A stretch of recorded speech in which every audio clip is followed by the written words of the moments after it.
So it's chapter 7 normal human microbiota. तो हम इसको सबसे पहले साथ साथ रीड करेंगे और फिर इम्पॉर्टेंट पॉइंट्स को मार्क कर लेंगे। ठीक है, तो सबसे पहले क्या है कि नॉर्मल माइक्रोबियल फ्लोरा मतलब क्या होता है, जो अपनी बॉडी के अंदर नॉर्मली प्रेजेंट है, कुछ बैक्टीरिया, कुछ ऑर्गेनिजम्स जो अपने अंदर जी रहे हैं, तो उसको हम बोलते हैं नॉर्मल माइक्रोबियल फ्लोरा, जिसको हम इंडिजीनियस माइक्रोबायोटा भी बोलते हैं। ये क्या होता है, ये एक डाइवर्स ग्रुप है इनका माइक्रोबियल पॉपुलेशन का, जो हर इंसान के अंदर that every human being harbours on his और हर स्किन और म्यूकस मेम्ब्रेन। अब ह्यूमंस के अंदर नॉर्मल फ्लोरा कहाँ पे प्रेजेंट होती है वो बता रखा है, जीआईटी के अंदर, रेस्पिरेटरी ट्रैक्ट के अंदर एंड जेनिटो यूरिनरी ट्रैक्ट के अंदर एंड स्किन के अंदर। फिर लिखा है कि although there are many species of normal flora, these microbes typically fall into one of the two categories, resident flora और ट्रांजिएंट फ्लोरा। तो अपने पास अब फ्लोरा के दो टाइप आ गए, रेजिडेंट एंड ट्रांजिएंट। तो रेजिडेंट फ्लोरा क्या होती है, these organisms are life long members of the body's normal microbial community. ये हमेशा अपने अंदर जी रहे होते हैं। They are very closely associated with a particular area. ये बहुत they are very closely associated, ये हमसे बहुत ज़्यादा क्लोजली एसोसिएटेड है, और वो भी उसी पर्टिकुलर एरिया में जहाँ पे वो रहते हैं। व्हेन डिस्टर्ब दे अगेन री एस्टेब्लिश देमसेल्स, और हम उनको डिस्टर्ब करेंगे तो वापस अपने आप को ये री एस्टेब्लिश कर लेंगे। For example E coli it is a resident flora of the intestine. They do not cause harm, rather they have beneficiary effect on the host. तो ये कोई हार्म कोज नहीं करते, इनका कुछ ना कुछ फ़ायदा ही होता है। ठीक है, जो हम बाद में देखते हैं। फिर है रेजिडेंट फ्लोरा, इसके अंदर क्या होता है, वो माइक्रो ऑर्गेनिजम्स होते हैं जो अपने पास बॉडी सरफेस के ऊपर इनहेबिटेट करते हैं या म्यूकस मेम्ब्रेन के ऊपर इनहेबिटेट करते हैं टेम्परेरीली, मतलब परमानेंट उनका वो कुछ नहीं है। ठीक है, फॉर अ शॉर्ट इंटरवल। उसके बाद क्या है, transient flora do not produce diseases as long as the resident flora remain intact. तो जो ट्रांजिएंट फ्लोरा जो होती है वो कोई डिजीज़ प्रोड्यूस नहीं करती जब तक रेजिडेंट फ्लोरा जो है वो सही है एकदम।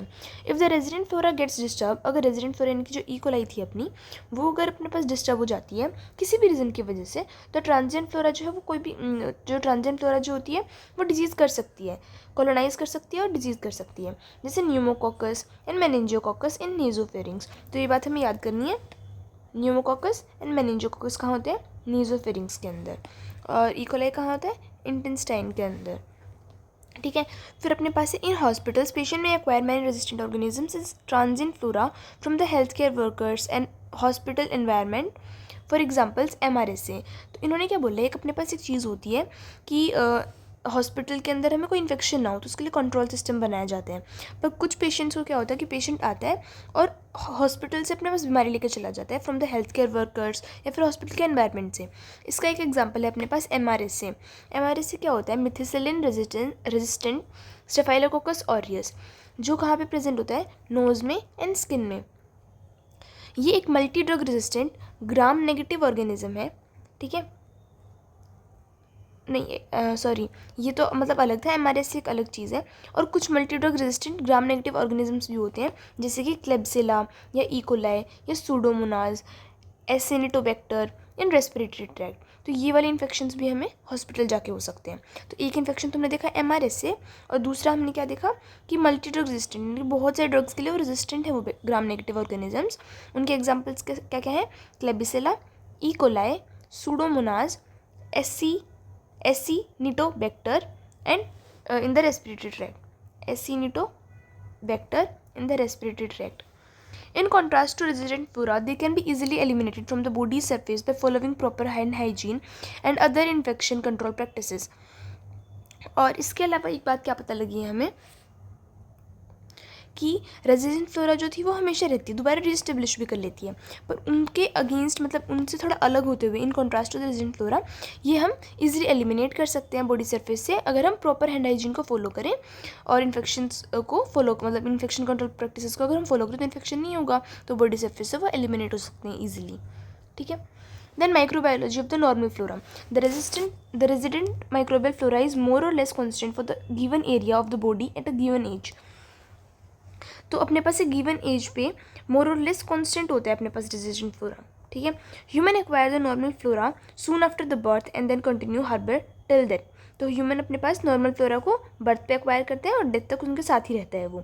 Although life is possible without normal flora, example free experimental animals, तो हमने ना एक एक्सपेरिमेंट करके देखा, तो हमने देखा कि नॉर्मल फ्लोरा के बिना भी हम जी पाते हैं, but this certainly have a definite role in maintaining the health and normal functions of the host. पर इनका कुछ ना कुछ अच्छा काम ही होगा अपनी बॉडी के अंदर, ऐसा हमें पता लग रहा है।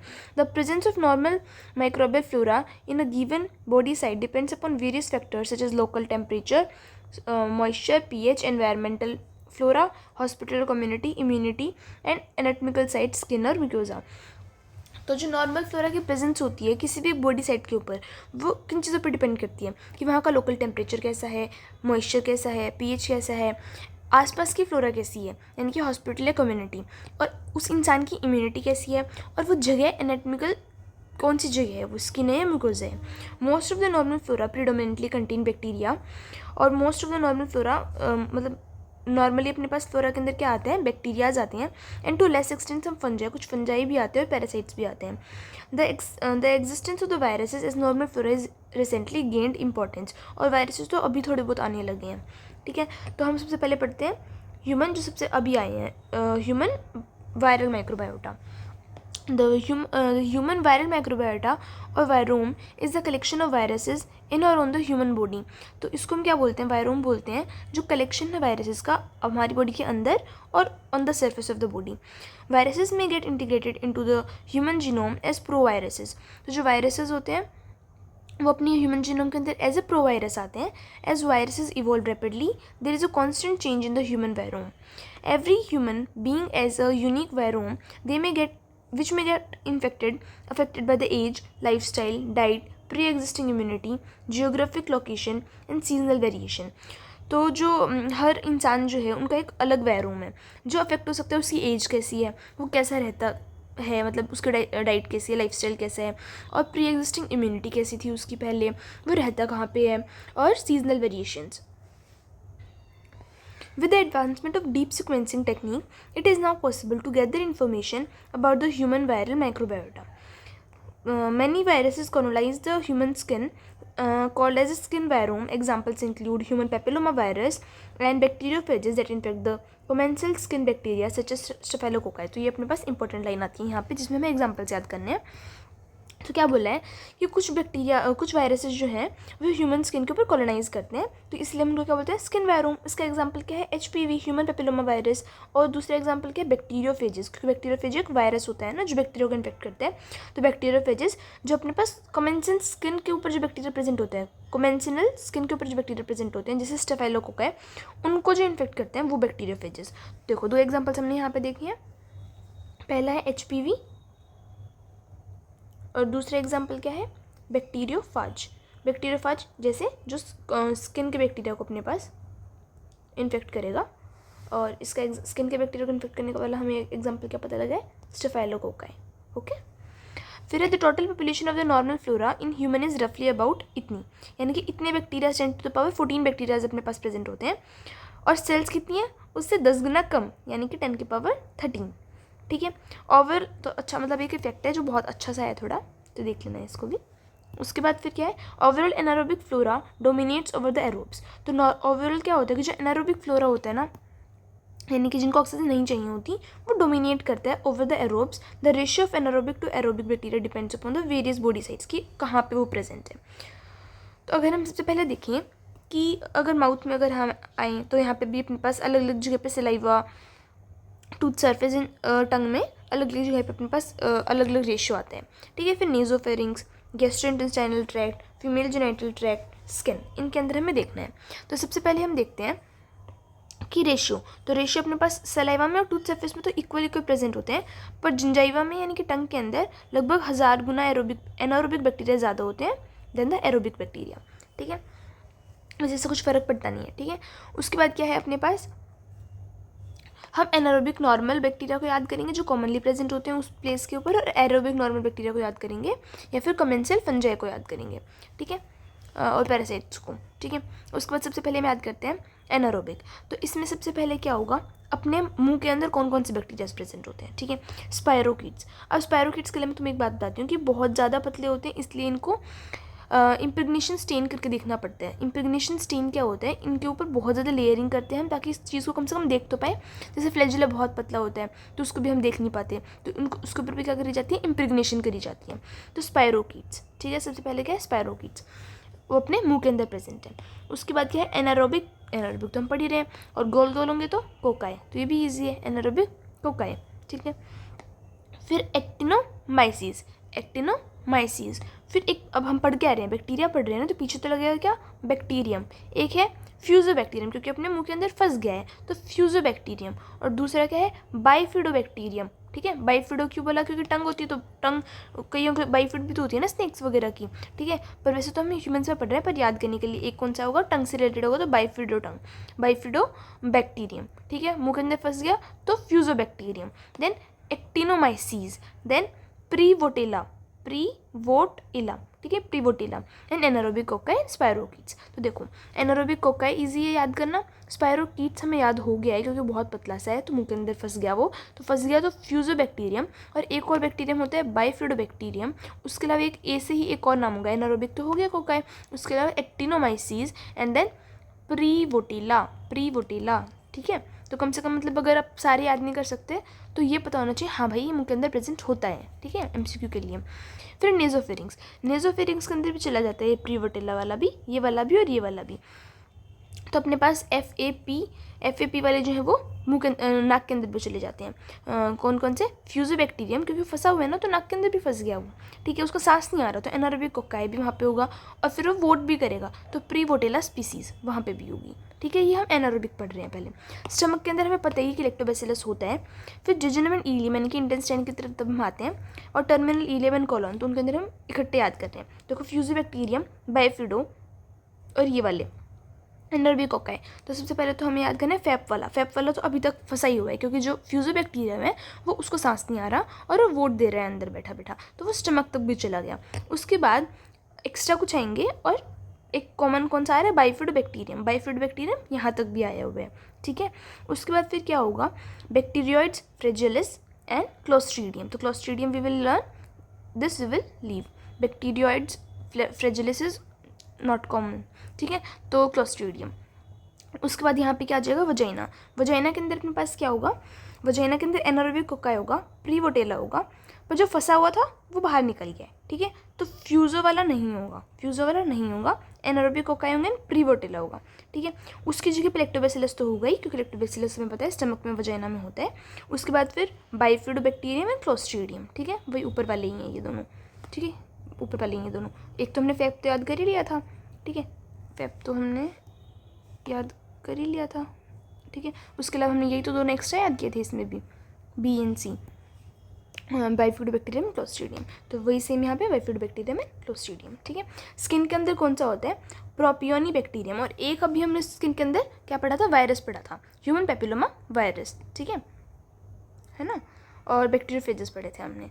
और अभी हम यहाँ पे क्या पढ़ रहे हैं, बैक्टीरिया पढ़ रहे हैं, तो कौन सा बैक्टीरिया होगा, और एक हमने वहाँ पे बैक्टीरिया भी पढ़ा था, स्टेफाइलोकोकाई, ठीक है। तो स्टेफाइलोकोकाई यहाँ पे किस में लिखा हुआ है, एरोबिक में लिखा हुआ है, ठीक है।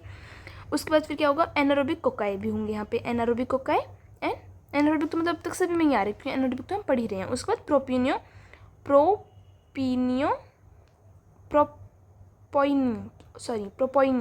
प्रोपोइनी बैक्टीरियम, ठीक है, okay. Then we will learn aerobic. तो एरोबिक के अंदर अपने पास मुंह के अंदर कौन सा होता है, एरोबिक के अंदर विरिडियंस, विरिडियंस स्ट्रेप्टोकोकाई इन द चेन, विरिडियंस, ठीक है, विरिडियंस। और कुछ लेस प्रोमिनेंट कौन से होते हैं, एंटामीबा, जिंजाइवेलिस, तो ये तो हम देख ही सकते हैं कि अगर टंग के पास होगा तो फिर जिंजाइवेलिस तो आएगा ही, ठीक है। और ट्राइकोमोनास टीनेक्स भी होता है, इसको छोड़ दो, ओके। देन हम नेजोफेरिंग्स के अंदर आते हैं, तो नेजोफेरिंग्स के अंदर अपने पास प्रीडोमिनेटली एरोबिक कौन से होंगे, स्ट्रेप्टोकोकाई, क्योंकि हमने देखा था ऊपर भी स्ट्रेप्टोकोकाई कौन सा था, विरिडियंस। यहाँ पे कौन सा है, alpha and non haemolytic. Then non pathogenic species of Neisseria, ठीक है, डिजीज नहीं कर रहे बट होता है। उसके बाद डिप्थेरॉइड्स यानी कि डिप्थेरॉइड्स लाइक डिप्लोकोकस, तो डिप्थेरॉइड्स। स्टेफाइलोकोकस एपिडर्मिस, तो स्टेफाइलोकोकस एपिडर्मिस भी यहाँ पे आएगा, स्ट्रेप्टोकोकाई भी आ गया, स्टेफाइलो भी आ गया, ठीक है। उसके अलावा निजीरिया भी आ गया, पर वो पैथोजेनिक नहीं होता, नोज है ना तो निजीरिया तो आएगा, एन्फोनोज, एन्फोनिजीरिया, ठीक है। एंड देन डिप्थेरॉइड्स भी यहाँ पे आएंगे, ठीक है। तो स्टेप्टोस्टेफाइलो नाक में होते हैं, निजीरिया नाक में होगा, एनफोनोज नेजोफेरिंग्स एंड देन डिप्थेरॉइड्स।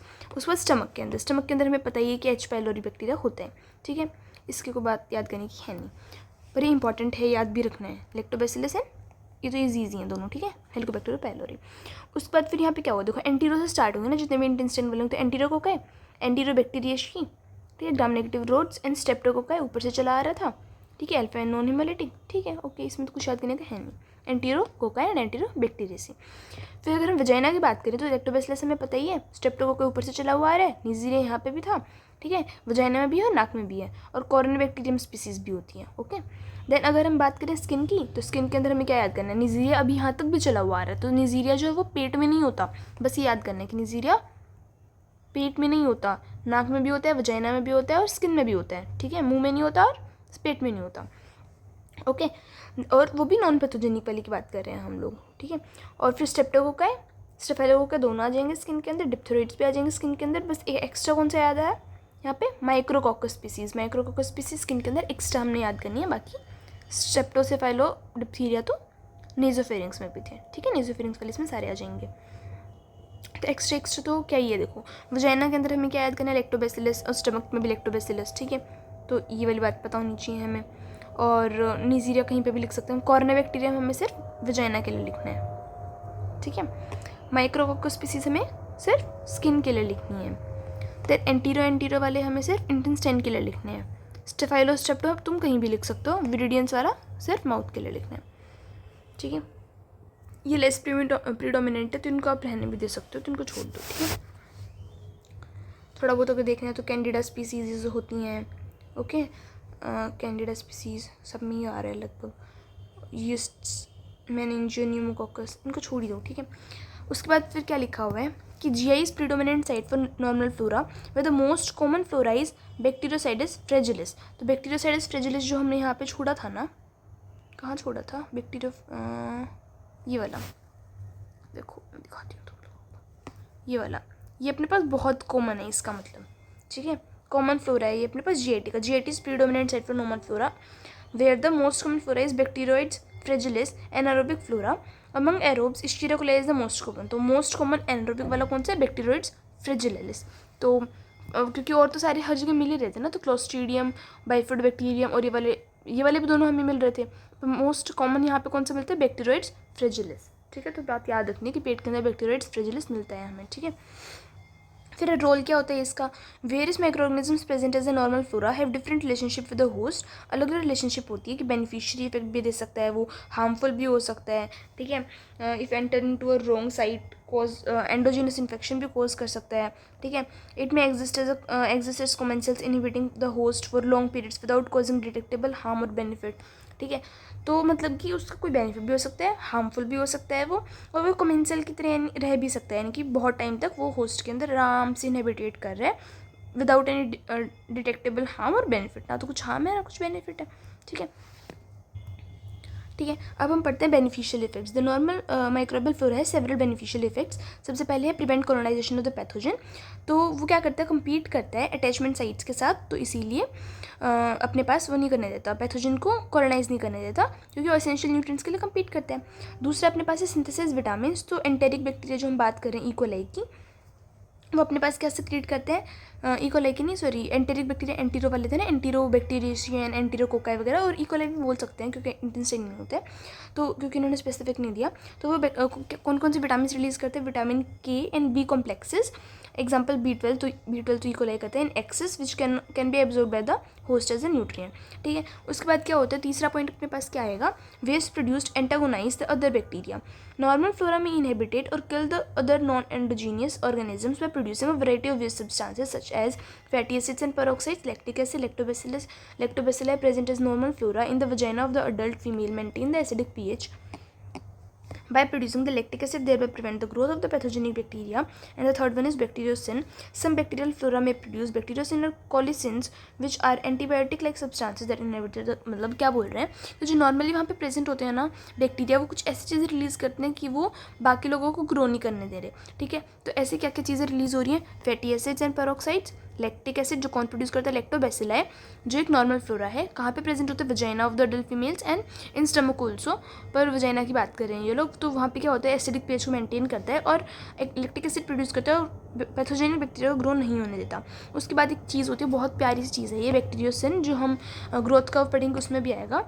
तो बैक्टीरियोसिन जो होते हैं, जिसको हम बोलते हैं कोलेसिन्स, ये क्या होते हैं, एंटीबायोटिक लाइक सब्सटेंसेस होते हैं जो एक बैक्टीरिया सिक्रीट करता है। मतलब एक बैक्टीरिया खुद एंटीबायोटिक सिक्रीट कर रहा है ताकि आसपास के जो बैक्टीरियाज हैं वो मर जाएं और ग्रो ना कर पाएँ।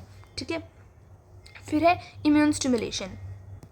Normal microbiota being foreign to the host stimulates the host immune system. तो नॉर्मल माइक्रोबायोटा जो होती है वो होस्ट के लिए क्या है, फॉरेन होगी। ठीक है, तो क्या स्टिमुलेट करती है, होस्ट की इम्यून सिस्टम को स्टिमुलेट करती है, इस वजह से अपनी डेवलपमेंट ज़्यादा कर पाएगी वो। तो development of the lymphatic tissues, ठीक है, and stimulate the antibody production. तो लिम्फेटिक टिश्यूज़ के लिए क्या लिखा हुआ है, immune stimulation helps in development of the lymphatic tissues in the local site, जैसे Peyer's patches in are developed due to the normal flora, normal microbiota की वजह से हुआ है। ठीक है, फिर है stimulate antibody production. The antigens of the normal microbiota stimulate the host immune system to produce antibodies and cross react with the pathogens having related और shared antigens and prevent their anti, मतलब वही है कि antibodies produce करवा देते हैं। फिर उसके बाद एलर्जिक डिजीजेस को नहीं होने देता। ठीक है, जिसको हम बोलते हैं hygiene hypothesis. It states that the lack of early childhood exposure to symbiotic और माइक्रो ऑर्गेनिजम्स यानी गट फ्लोरा और probiotics, infectious agents and parasites increases susceptibility of the individual to allergic diseases by suppressing the natural development of the immune. मतलब छोटे बचपन में मिट्टी में खेलना चाहिए था, क्योंकि अगर हमने चाइल्डहुड एक्सपोजर नहीं लिया, ठीक है, किसी भी सिम्बायोटिक माइक्रो ऑर्गेनिज्म का, जैसे गट फ्लोरा हो गई, प्रोबायोटिक्स हो गए, कोई भी इन्फेक्शियस एजेंट हो गया, पैरासाइट्स हो गए, अगर इनका हमने अगर एक्सपोजर नहीं लिया तो हमारी ससेप्टेबिलिटी एलर्जिक डिजीजेस की बढ़ जाती है। ठीक है, क्योंकि हमने क्या किया है, नेचुरल डेवलपमेंट को सप्रेस किया है। फिर है complement activation. The endotoxins liberated by the gram-negative population of the normal flora may help the defense mechanism of the body by triggering the alternative complement pathway। तो इसने क्या बोला है कि कॉम्प्लीमेंट एक्टिवेशन भी होती है। तो जो ग्राम नेगेटिव अपने पास बैक्टीरियाज होते हैं वो क्या सिक्रीट करते हैं, एंडोटॉक्सिन सिक्रीट करते हैं, जो हेल्प करते हैं डिफेंस मैकेनिज्म को, अपनी बॉडी के जो डिफेंस मैकेनिज्म को हेल्प करते हैं क्या ट्रिगर करके, कॉम्प्लीमेंट पाथवे जो हम पढ़ते हैं ना। अल्टरनेटिव कॉम्प्लीमेंट पाथवे कौन सा होता है, जिसमें C3 कन्वर्टेज डायरेक्ट एक्टिवेट हो जाता है। फिर C3 वाला जो होता है वो C5 के पास जाता है ना, फिर C5b 6 7 8 9 बन जाता है और फिर वो MAC का काम करता है। ठीक है, मेम्ब्रेन अटैकिंग कॉम्प्लेक्स का काम करता है। मतलब देखो मैं बता देती हूँ थोड़ा सा कॉम्प्लीमेंट पाथवे के बारे में भी तुम लोगों को। तो कॉम्प्लीमेंट पाथवे क्या होता है, 3 टाइप से चलता है अपने पास। तो पहले वाले 2 ज़्यादा इंपॉर्टेंट होता है, क्लासिकल एंड अल्टरनेट। ठीक है, तो क्लासिकल के अंदर स्टार्ट होता है C1Q से। तो C1Q जो है वो सबसे पहले जाता है C4b and 2a के पास, देन फिर वो 3b भी ले लेता है। फिर उसके बाद ये क्या बन जाता है, 5 कन्वर्टेज, C5 कन्वर्टेज। तो क्या बन जाएगा, C5 + C5b B 6 7 8 9। ठीक है, और ये बन जाता है फिर MAC। तो अपने पास बैक्टीरिया मर जाते हैं। तो मैं क्या बता रही हूँ तुम लोगों को, आराम से बताती हूँ। थोड़ा सा क्या बताना चाहती हूँ मैं कि क्लासिकल पाथवे के अंदर क्या होता है कि सबसे पहले एंटीबॉडी एंटीजन रिएक्शंस होती हैं। ठीक है, तो जिसकी वजह से C1Q एक्टिवेट हो जाता है, अपनी बॉडी के अंदर ही कॉम्प्लीमेंट पाथवे प्रेजेंट होता है। ठीक है, तो अब ये C1Q जो है ना वो जाता है C2 C3 C4 C5 6 C7 C8 C9, ऐसे बहुत सारे 9 तक होते हैं। ठीक है, तो सबसे पहले वो जाता है 2 के पास। अब जो जिसके पास भी वो जाता है ना C1Q, वो एक्टिवेट हो जाता है वो बंदा। तो वो अगर 2 के पास जा रहा है तो A और B में टूटेगा वो। ठीक है, एक्टिवेट होने की वजह से। ऐसे 3b A और B में टूटेगा, 4b A और B में टूटेगा। ठीक है, तो जो 2 है वो A ले लेगा, क्योंकि सबसे छोटा है ना 2, तो वो A ले लेगा। बाकी 3 को भी दे देगा, 4 को भी दे देगा। तो पहले वो 4 के पास गया था इसलिए 4b, फिर वो 2 के पास गया था तो 2A एंड देन 3b। और इन तीनों ने मिलके क्या किया, फिर 5 के पास चले गए ये लोग। तो 5 के पास चले गए तो फिर 5 अलग हो गया एंड देन 5 सबको बुला लाया, 6 7 8 9 को, और बस इतना ही होता है। उसके बाद फिर अपना जो ऑर्गेनिज्म है मर जाता है। ठीक है, तो MAC यानी कि मेम्ब्रेन अटैकिंग कॉम्प्लेक्स अपने पास बन जाते हैं। ऐसे अल्टरनेट पाथवे के अंदर ये C1Q का कोई रोल नहीं होता, वो डायरेक्ट C3 से स्टार्ट होता है और 3 वाला डायरेक्ट 5 के पास जाता है। फिर ये सारी रिएक्शन यहाँ से मतलब सेम चलती है। ठीक है, तो ऐसा होता है। तो अल्टरनेटिव कॉम्प्लीमेंट पाथवे को कौन ट्रिगर करता है, एंडोटॉक्सिन्स, जो कौन सिक्रीट करते हैं, ग्राम नेगेटिव पॉपुलेशन। बाकी कॉम्प्लीमेंट पाथवे में अलग वीडियो बना दूंगी। तो अभी इतना बहुत है, मतलब अगर तुम्हें नहीं पता तो रहने दो इसको। ठीक है, कन्फ्यूज हो जाओगे। उसके बाद फिर देखो सबसे पहले क्या है, disturb microbial flora promote infection. ठीक है, तो देखो when the composition of the normal flora is disturb it facilitates the pathogenic organisms to enter and cause disease. तो अगर हम ये वाला पार्ट अगर हम बाद में भी ले सकते हैं हार्मफुल इफेक्ट्स वाला, बाकी थोड़ा सा ये चलो कर ही लेते हैं, ठीक है। When the composition of the normal flora is disturb, it facilitates the pathogenic organisms to enter and cause the disease. Several mechanisms by which the normal flora is disturbed are as follows. Injudicious use of broad spectrum antimicrobial agents. अगर हम बिना कुछ सोचे हुए अगर हम broad spectrum antimicrobials का use कर रहे हैं ना, तो वो क्या कर देगा, डिस्टर्ब नॉर्मल फ्लोरा को डिस्टर्ब कर देगा और इन्फेक्शन को प्रमोट करेगा, ठीक है। तो इस वजह से हमें ब्रॉड स्पेक्ट्रम एंटीमाइक्रोबियल्स नहीं खानी चाहिए. It may completely suppress the normal flora, this promoting the pathogen exogenous और endogenous to take the upper hand and cause infection. For example हमें याद करना है इसका, क्लोस्ट्रीडियोइड्स डिफिसिले. ये क्या होता है, ये सूडो मेम्ब्रेनस कोलिटिस कॉज करते हैं, ठीक है. तो क्लोस्ट्रीडियोइड्स डिफिसिले, तो हम लिख लेते हैं साथ साथ, क्लोस्ट्रीडियम होता है ना, क्लोस्ट्रीडियम की जगह हमें क्या लगाना है, डायोड्स, जो हम फिजिक्स में डायोड्स पढ़ते थे, ठीक है. डायोड्स डिफिसिले, ठीक है, डिफिसिले. ये क्या कॉज करते हैं, सूडो मेम्ब्रेनस कोलाइटिस, ठीक है. फिर उसके बाद आता है host factors such as immune suppression reduces the peristalsis, ठीक है, may promote the pathogen to grow. तो होस्ट फैक्टर्स क्या होते हैं, सच एज इम्यून सप्रेशन, तो वो क्या करते हैं, पेरिस्टाल्सिस को रिड्यूस कर देते हैं और पैथोजन को वहाँ पे ग्रो करने के लिए अलाउ करते हैं. फिर फिजिकल डिस्ट्रक्शन, यानी कि रेडिएशन से, केमिकल से, बर्न से हम नॉर्मल फ्लोरा को डिस्ट्रॉय कर रहे हैं. If the inoculum size of the entering pathogen is high then it can dominate over the normal flora. और अगर इनोकुलम साइज अगर बहुत ज़्यादा है, जो बाहर से एंटर करे पैथोजन उससे, उस नॉर्मल फ्लोरा से, तो फिर वो डोमिनेट कर जाएगा. फिर minor trauma in the mouth by dental procedure, chewing और vigorous brushing can promote the passage of small numbers of bacteria. Example viridans, क्योंकि विरिडियंस ही होता था, ठीक है. Viridans streptococci transiently into the blood stream, तो मुंह से ब्लड स्ट्रीम में चला जाएंगे, जिसकी वजह से बैक्टीरियल एंडोकार्डाइटिस हो जाएगी. ये वाली बात भी हमें याद करनी है, ठीक है. अगर ये वाली बैक्टीरिया ब्लड स्ट्रीम में चले गए तो बैक्टीरियल एंडोकार्डाइटिस हो जाएगी. और इसके रीजंस क्या क्या होंगे, dental procedure, chewing, vigorous brushing, ठीक है. फिर harmful effects. Normal flora may produce the following harmful effects, may be agents of disease.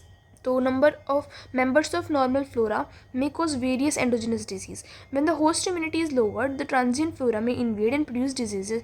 तो अगर होस्ट की इम्यूनिटी अगर थोड़ी सी भी कम हुई तो अपने पास वो डिजीज़ कोज कर देंगे, जिससे कि अपने पास है gram negative organisms E coli colonising the respiratory tract and cause है निमोनिया, ठीक है. तो निमोनिया कोज कर सकता है इकोलाई, और इकोलाई क्या है, ग्राम नेगेटिव ऑर्गेनिज्म है, ठीक है.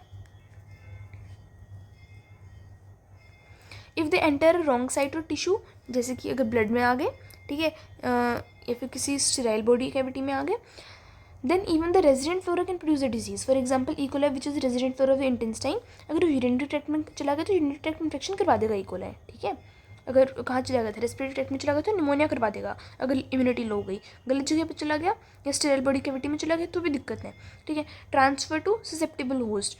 सम human pathogens that are members of the normal flora for one host can produce diseases if transferred to the another host. For example, the pathogens that colonize the upper respiratory tract such as meningococcus and pneumococcus can produce the diseases in susceptible hosts.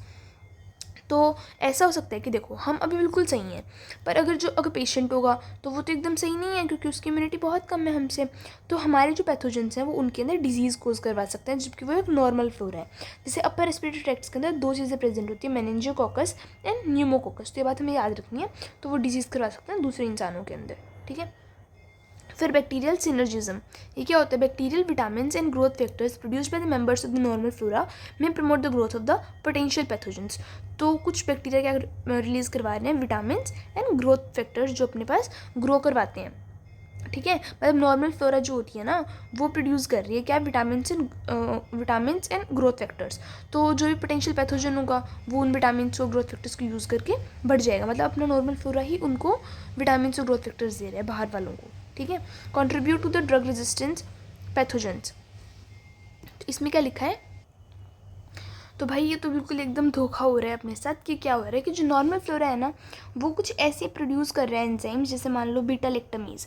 तो beta lactamase अगर इसने produce किया तो अपनी एक antibiotic होती है, उसका नाम होता है बीटा लैक्टम. अब हमने एक एंटीबायोटिक दी किसी पैथोजन को मारने के लिए, और हमारी खुद की normal flora beta lactamase produce करके उस एंटीबायोटिक को मार दे रही है, जिसकी वजह से क्या हो रहा है, उस पैथोजन के अंदर क्या आ रही है, ड्रग्स रेजिस्टेंस आ रही है इनडायरेक्टली, ठीक है। तो मतलब अगर नॉर्मल फ्लोरा नहीं होती तो वो मर जाता, बट नॉर्मल फ्लोरा है इसीलिए वो नहीं मर पा रहा है इस एंटीबायोटिक की वजह से, तो वो ड्रग रेजिस्टेंस ऑफ पैथोजेंस के लिए कंट्रीब्यूट कर रहा है।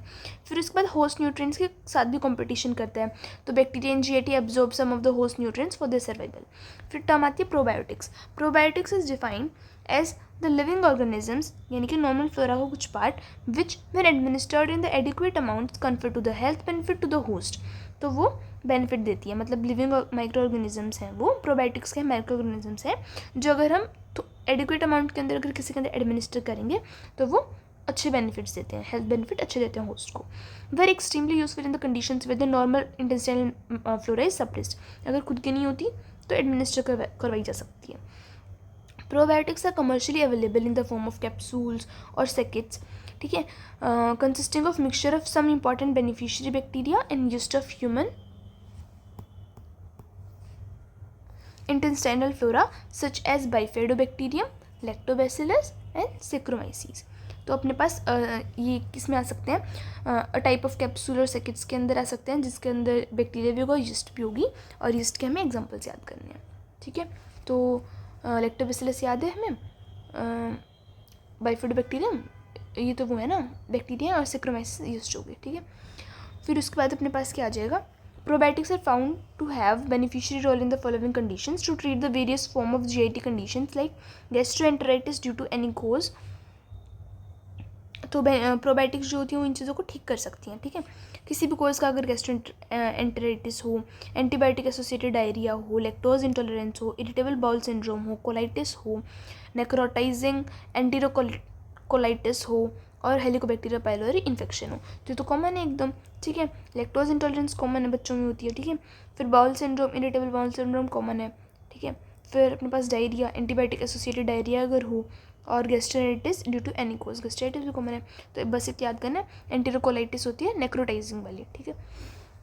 फिर क्या है, reducing serum cholesterol level by breaking down the bile in the gut, तो बाइल को वो तोड़ के और सीरम के अंदर कोलेस्ट्रॉल को कम कर देगा और रीअब्जॉर्प्शन को भी इनहिबिट कर देगा। Reducing the blood pressure by producing the AC inhibitors, produce करके बीपी को कम कर देगा, ठीक है। एसी इनहिबिटर लाइक पेप्टाइड्स को रिलीज करके ड्यूरिंग द फर्मेंटेशन। फिर है immune function restoration and preventing infections, तो इम्यून फंक्शन को रिस्टोर कर सकता है, इन्फेक्शंस को प्रिवेंट कर सकता है। Modulate inflammatory and hypertensive responses, inflammatory and hypertensive responses को मॉड्यूलेट कर सकता है। And hence can be given in allergic disorders के अंदर भी हम इनको दे सकते हैं, जैसे इकाइज्मा के अंदर दे सकते हैं और एटोपिक डर्मेटाइटिस के अंदर भी दे सकते हैं, ठीक है। इन्फ्लेमेटरी एंड हाइपरसेंसिटिव रिस्पॉन्सेज को मॉड्यूलेट कर सकते हैं। फिर बैक्टीरियल वजाइनोसिस जो होता है, restoring the acidic pH of the vagina by lactic acid producing the bacteria, ठीक है। तो वजाइना अगर बैक्टीरियल वजाइनोसिस अगर हम देते हैं तो वो रिस्टोर कर देता है एसिडिक पीएच को।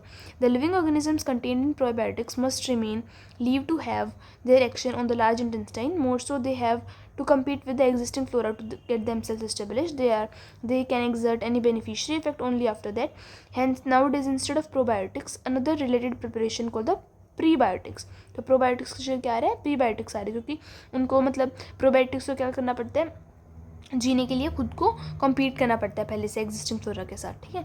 तो ये अब प्रीबायोटिक्स ज़्यादा यूज़ हो रहे हैं, ठीक है। तो प्रीबायोटिक्स क्या होते हैं, in contrast to probiotics, prebiotics are the dietary non digestible fibres which when administered stimulate the growth and activity of the commensal microorganisms and thereby exert beneficiary effect to the host indirectly, ठीक है। तो एक बार ना ये revise कर लेते हैं वापस से कि अगर हम देखें तो किस किस चीज़ को ट्रीट कर पाते हैं, ठीक है।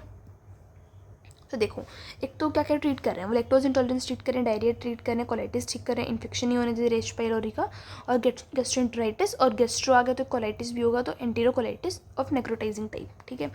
फिर बीपी को कम कर देते हैं क्योंकि AC inhibitor like peptides release करते हैं फर्मेंटेशन के दौरान। कोलेस्ट्रॉल को कम कर देते हैं क्योंकि बाइल को अपने पास तोड़ देते हैं वो गट के अंदर। उसके बाद एसिडिक पीएच को, जो वजाइना का एसिडिक पीएच होता है उसको भी रिस्टोर कर सकते हैं क्योंकि एक बैक्टीरिया होता है वजाइनोसिस, अगर हम वो दे देंगे तो, ठीक है। इन्फ्लेमेटरी और हाइपरसेंसिटिव रिस्पॉन्सेज को भी देख सकते हैं, इम्यून फंक्शन को भी देख सकते हैं, ठीक है। बस यही है इसका अंदर इम्पॉर्टेंट तो।